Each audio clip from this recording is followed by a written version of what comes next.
What if everything you relied on for affordable international shipping suddenly changed overnight? That's precisely what happened along the border, where the economy of small packages came to an abrupt halt.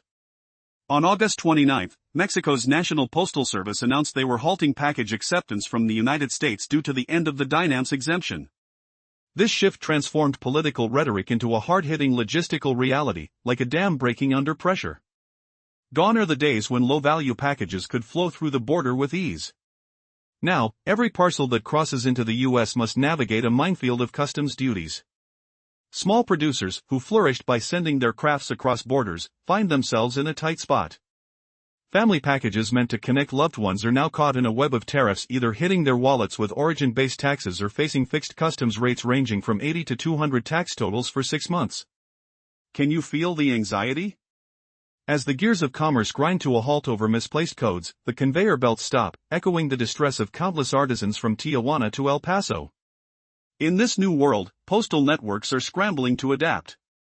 They need robust infrastructures that can calculate taxes and process data in real time, a daunting task that many simply can't manage. As the realization sinks in, their only option becomes a stopgap solution. The lifeblood of cross-border trade now flows through express carriers, equipped with the technology needed to comply with these drastic changes. The once vibrant buzz of commerce has given way to a much more chaotic scene. Micro-producers, those small businesses and craftsmen, are most affected. Where they once thrived on low-cost shipping and quick delivery, the landscape is shifting beneath their feet. Higher costs loom as they struggle to keep pace with new compliance requirements. E-commerce, once a simple click away, is morphing into a maze of complexities. How will these sellers adapt? The new regulations may seem straightforward on paper, but real-world execution tells a different story. Many small businesses are now considering turning to courier services as they aim for a workaround, but the irony? Express shipping comes with steep prices that threaten to undermine their profit margins entirely. As the pressure mounts, the question arises, who will foot the bill? The need for compliance looms large as families seeking to send personal items from Mexico to the U.S. now face strict documentation laws. Can you hear the frustration in social media as people lament, "My gift is stuck at customs"? Each story adds weight to an already fraught environment, where unsuspecting families risk packages being returned to sender due to their ignorance of the rules. A solution is necessary. Understanding customs requirements before shipping becomes crucial. Yet, businesses are caught in limbo while they untangle the knot of new regulations, which affects not just their livelihoods but the fabric of communities reliant on secure connections across borders.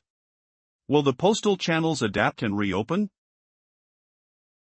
Or will we be left with a world where surprise tariffs dictate the emotional currency of relationships? With the complexity of regulations looming, one thing is clear: the economy of small packages is transforming. And whether for good or ill will determine the fate of countless families and entrepreneurs. Now more than ever, adaptability is the key to survival on the border. How long will it take for this storm to pass, and who will emerge unscathed? The answers lie ahead. Previously, we saw how the quick, low-cost delivery model depended heavily on Dominus for seamless shipping. Now, customs duties and strict data rules have disrupted the add-to-cart, delivered in 2 days convenience. The shift to a declare and collect system is official, no confusion there. But the reality behind this change reveals a far more complex struggle. Behind the legal clarity lies a daunting practical challenge. The supply chain must suddenly be ready overnight, and that's a tall order. Postal operators, often public institutions, can't just snap their fingers and build warehouses, hire brokers, and manage duties in days. The U.S. political rhetoric about a hard border is a clear message, but it's mostly politics talking. Meanwhile, the real heartbeat of the border economy beats quietly in the production and trade links carved out by the USMCA agreement. Think of everything: car parts, textiles, hobby electronics, even medical equipment, all crossing in tightly interwoven cycles. The removal of the long-standing Dominus exemption aims to choke off smuggling and curb illegal flows. Yet, it also spices up a fierce debate: who really pays the price in this new border game? When the dust settled on that first day, those with pre-existing delivered duty-paid systems or express service contracts pushed forward, barely missing a beat. Everyone else? They hit pause, caught in limbo. This delay ripples out like a slow crack, hurting consumers waiting for goods and squeezing small sellers' cash flow. Mexico's postal service dropped a bombshell: no more packages heading to the US. Postal operations stopped accepting shipments bound for America. Why? The system simply isn't ready. The new US tariffs demand airtight processes, instant tax calculations, and standardized data formats. Time needed to comply became a whispered mantra, echoing in warehouses and customs offices alike. Even the United Nations Postal Organization stepped in, pleading for clearer guidance and better technical prep before these tariffs fully take hold. Across the border, small businesses initially cried out, "We'll just switch to courier services." But reality bites harder than hope. Express shipping isn't cheap. For low-volume, affordable items, the per-unit cost skyrockets. The easy and affordable postal route begins to fade, replaced by an ironclad, expensive corridor of customs checks. This shift sends shocks straight to the pricing consumers see at checkout. The pressing question looms: who will shoulder these rising costs? Imagine the sound of packages grinding to a halt, the rustle of frustrated sellers, the stale scent of unopened parcels piling up in warehouses. The border's small enterprises face a fresh battlefield where the rules are set, but the map is still blurry. Will they adapt? Or will many simply wait in silence, hoping the tides of change don't drown them? Previously, we saw how escalating shipping costs for low-volume goods have pushed the once affordable international postal channel into a high-cost, heavily regulated system. This shift affects prices everywhere. The burning question now is, who will shoulder this new financial weight? Imagine a world where every purchase shows its full price upfront, taxes and duties fully covered at checkout. That's what a delivered duty-paid system, or DDP, does. Customers face no surprises at the door. Yet, behind this smooth experience, sellers carry a hidden cost, a sacrifice in their profit margin. On the flip side, with the delivered at place, or DAP, option, shoppers see the package stuck at customs and an unexpected customs fee drops on them. Refuse to pay? The item gets returned, and return fees soar through the roof. There's a third path some sellers take: renting warehouses inside the United States and sending goods in bulk. Sounds smart, but now rent, third-party logistics fees, and managing returns pile up. All three options share a common theme: moving from the quick and cheap mistake to the slow and expensive one. This is twisting the market's fabric. Some product categories are pulling back to U.S. suppliers. Others swallow price hikes, while several face fading demand. Border cities are now shaped by three dominant realities. The first camp pushes forward with express shipping agreements demanding DDP, prices climb, but orders keep flowing. The second camp sets up small U.S. warehouses, favoring bulk shipments and faster domestic distribution, though this brings higher inventory and funding risks. The third camp hits pause, struggling to adapt, and this stall is tightening the grip on local jobs. Some micro-producers are scrambling to patch their sales holes by partnering with wholesalers inside the U.S., but commissions are squeezing them even harder. The most delicate shockwave hits family shipments. Think clothes, school supplies, tiny gifts, items sent by Mexican families to loved ones in the U.S.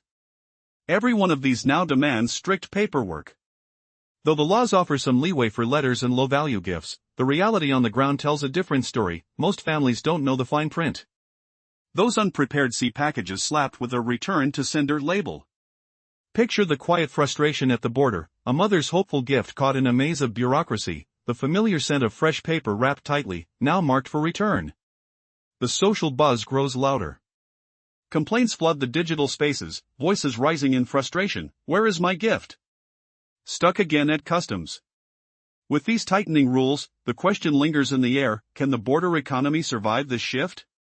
Or will it unravel under pressure? The answer hides in the next move the system makes.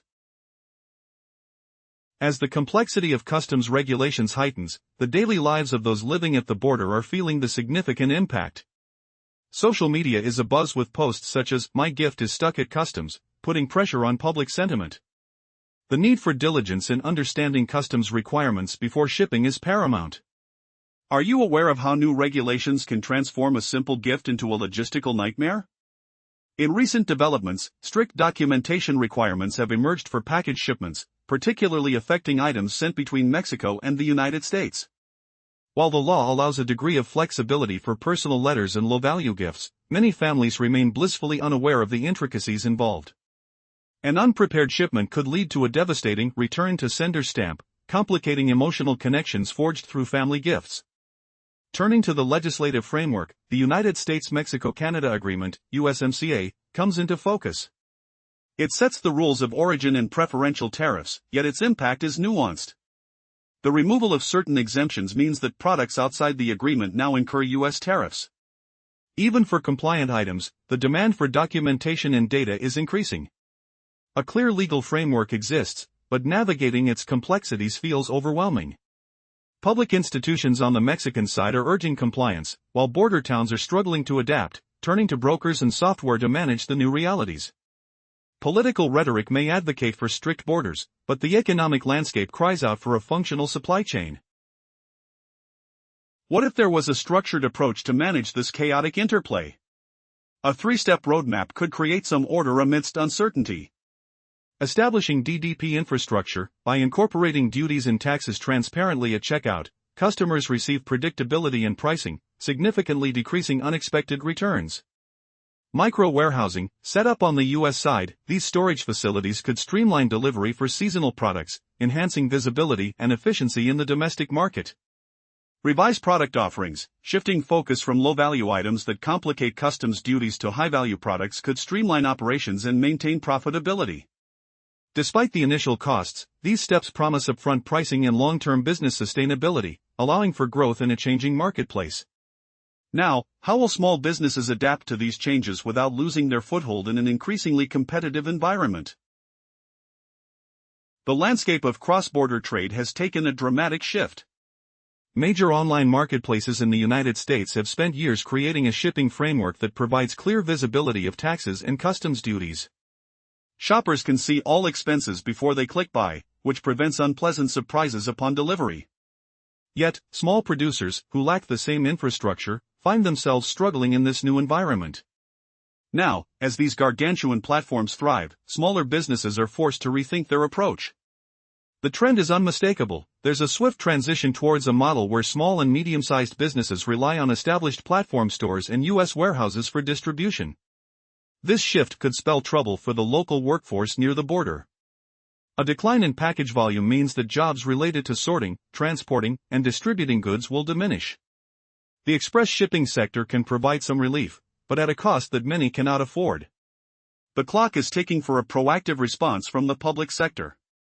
An immediate strategy is needed: a roadmap to navigate the complex landscape of broker compliance services in border regions and financial support for small enterprises seeking transition. Such moves would present a hard yet manageable approach that encapsulates the realities of our evolving marketplace. But the central question lingers: how long will these new rules persist? The answer is twofold. First, these regulations are here to stay. The once plentiful de minimis exemption is now just a memory. Taxes and customs duties on low-value imports will remain a constant presence at the U.S. border. Secondly, the ability to adapt to this new paradigm hinges on bolstering compliance capabilities. Postal networks must refine their data collection systems for a smoother operation. As we step into this new chapter, we must prepare for the realities that come with it. The establishment of compliance systems, such as international standard EDI templates and secure payment links, will gradually restore the flow of goods. However, this transformation will irrevocably change market behavior. Duties, taxes, and customs variety will become routine, transforming consumer experiences forever. The question now is, will smaller businesses adapt quickly enough, or will they find themselves left behind in an era dominated by efficiency and compliance? Imagine waking up one day to find your favorite online store suddenly charging unexpected taxes you never knew existed. Packages that once arrived effortlessly now feel trapped in a bureaucratic maze, tangled in endless forms and fees. This is the reality shaking the border economy, where small shipments have been the lifeblood of countless creators and families. What happens when the simple act of sending a gift or an order becomes a costly gamble? The slow reopening of postal routes between Mexico and the U.S. is no ordinary transition. It signals a permanent shift in how goods cross this critical trade artery. Mexican postal services paused their shipments to the U.S., overwhelmed by new demands for instant tax calculations and customs declarations. Behind this seemingly dry logistics tale hides a fierce battle between fast, affordable delivery and strict, costly customs compliance. Even as postal networks prepare to restart shipments, the landscape has transformed forever. The once unheard of delivered duty paid, or DDP, model isn't a choice anymore, it's the new norm. The long days of add to cart, delivered in 2 days convenience fade into a world where taxes appear up front, or surprise you at the doorstep with shocking fees. US-based warehouses are stepping in, packaging bulk orders domestically to dodge border delays, but this strategy brings fresh costs, storage fees, inventory risks, and complex returns. What does this mean for those waiting on seasonal must-haves? Imagine the frustration as back-to-school supplies or holiday gifts stall in customs, delayed or returned to sender. This is only the beginning. Higher prices and slower deliveries ripple through medium-term cycles. However, clarity emerges with transparent tax lines replacing nasty surprises. Still, with more goods sourced from inside the US, the promise of cheap, effortless cross-border deals starts to fade, replaced by a disciplined, rule-governed system. Yet, this story isn't just numbers and rules. It reveals a deeper tension: politics rushing to harden borders versus the economy's need to flow naturally.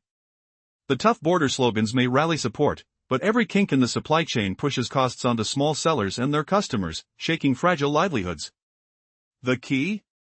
Strict laws, patient education, and willing businesses working in harmony.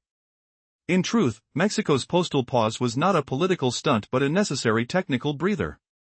It bought time to build smarter compliance tools so deliveries won't drown in red tape. Early adopters are already making the leap to DDP, while border cities scramble to boost broker and customs expertise.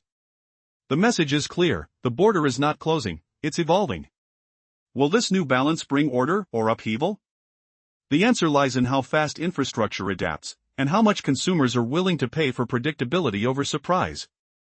The era of seamless, ultra-cheap shipping has ended, but a smoother, more transparent future is quietly taking shape. The question remains: are you ready to pay the price of progress? So far, we've seen how Mexico's postal pause is less about politics and more about technical readiness. Sellers are urged to adopt delivered duty-paid systems, while border towns ramp up their customs broker capabilities to face the challenge head-on. But what happens next? Big online marketplaces have started offering affordable third-party logistics services to small vendors, creating a more streamlined flow. At the same time, government agencies are simplifying data collection through one unified channel. Slowly, these measures begin to unclog the bottleneck strangling trade routes. But imagine if this coordination fails. What if the postal shift to express couriers becomes permanent without the necessary infrastructure? Prices for consumers would climb sharply. The variety of products available could shrink. Delivery times might stretch endlessly, turning the convenience of just a few clicks into a frustrating waiting game. This isn't just a warning, it's a rallying cry to decision-makers and sellers alike. The truth is, any system that secures the border must balance strict controls with intelligent automation.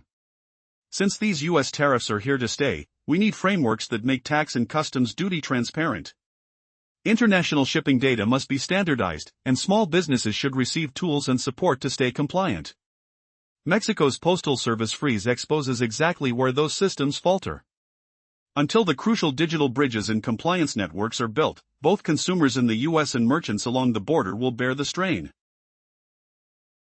Only when that bridge is completed will the sighs of relief come from shoppers and sellers alike. Now, an uneasy question hangs in the air: which model will prove fairer and more sustainable over time? Is it better to have delivered duty paid, where taxes are visible up front, or the traditional cash-on delivery that often brings surprises at customs? And will small warehouses near the border outpace platform-driven sales with their bulk inventories and faster delivery? This story is far from over. The future of cross-border commerce depends on answers to these questions and on the swift, intelligent responses of those shaping trade. The debate rages on. What side will you take?